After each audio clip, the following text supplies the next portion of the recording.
Who could fail to remember the unusual happenings during the spring and summer of last year?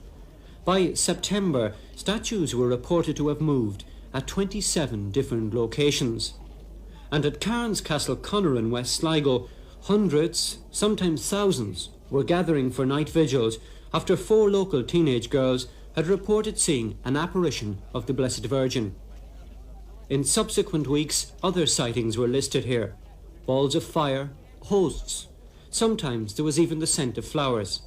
Members of the clergy, for the most part, stayed silent. But, as the cynics argued with the believers, the affair was the talk of the country. Then came the winter. The curiosity dwindled. Today, 9 months later, motorists using the main Sligo to Ballina Road are reminded that Cairns Castle Conor was once the setting for something out of the ordinary. Near the site of the reported apparition, cattle are left to graze peacefully. But in the field where the gatherings were centred, very definite alterations have occurred. A committee of local people is erecting a Marian shrine. Recently they acquired a life-size statue of the Blessed Virgin. When the foundations are completed, the statue will be placed in a grotto at the centre of the site. Alongside it will go another statue, this one of Bernadette. The locals carrying out the work have supplied their labour free of charge. The statues were purchased in England and imported. All the other materials were given either free of charge or at cost price. We intend to make a very pretty place out of it in the next few months. As you see, it's a bit rough at present, but it was very rough when we started here. As you see, we're building a very nice stone wall along here, and we're building a grotto here in the middle. This is only a temporary grotto now. It's just put up here for the sake of the visitors and people that pay their money that's coming. The weather was very bad, as you know, and it stopped the boys from working the last 3 weeks. So we intend to have a very nice wall capped, and 2 nice gates and nice grotto. We intend to thermic out of it, and as you see, we have trees planted all round about it. We have almost 100 trees planted here. So we intend to put flower beds around the back and stages of the cross and so on like that. We intend to have all that work done by the anniversary on the 2nd of September. The religious activity that took place in Ireland during last September, it seems to have died off in a lot of places, but it's continuing here. Why so? Well, not really. It didn't die off here. We have still big crowds coming Sundays, and we have a vigil here on the 2nd of every month, the anniversary. We have the 4 vigilaries here all the time, and good crowds. Some nights there was very bad nights here, very bad weather, but we still had the good crowd. And on every Friday night for May, we have a vigil here.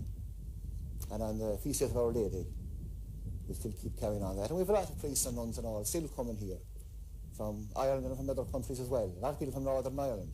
We're very thankful to them for coming here. The current events at Cairns revive the comments and criticisms voiced last year when the moving statues and apparitions phenomenon was debated. Remember the arguments about religious beliefs based on a mixture of superstition and sentimentality. Those who dismissed the plastic images of piety and purity, the legacy of a peasant people struggling for identity in a consumer-oriented world.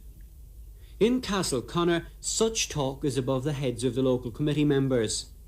They say the construction of the shrine is helping to bring the community closer together. All the local neighbours are coming here now in the evenings to pray. A lot of them come here and say their evening rosary, and they've helped out in every way here when we are working here. They've come and served us with tea to us and sandwiches and all that sort of thing. So we're delighted with the cooperation we're getting from the local people here. Of course, there are still some people sceptical about events here.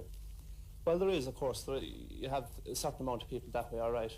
But I think the fact that we are coming here and working here and they see us here and we haven't deserted the place, I think they're beginning to come now and have a leaf in the place, you know. The 4 girls who initiated the gatherings at Cairns continue to visit the site each day. They often find company. Last summer, the local bishop said he didn't believe that the moving statues incidents or reported apparitions were supernatural. But the clergy still continue to come here. The shrine will be ready for September. Now that the longer evenings have arrived, the murmur of prayers from this remote hillside on the Sligo-Mayo border seems destined to continue.